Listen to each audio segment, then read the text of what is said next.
So we will talk about Toshiba VFD error OCA3 overcurrent like W phase arm.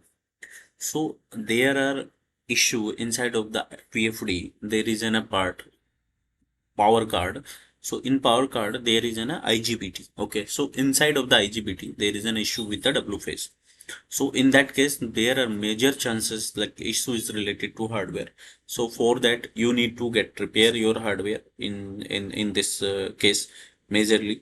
But very rare chance are that you can get this solution by restart. You can try to restart your VFD like power off and power on.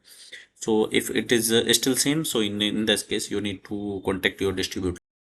If your problem is still not resolved, first you have to take my membership and then you can write a mail to me with detailed problem with the screenshot of the membership. I will provide you solution and I will give you one PDF also which will help you to resolve all your issue and I will support continue.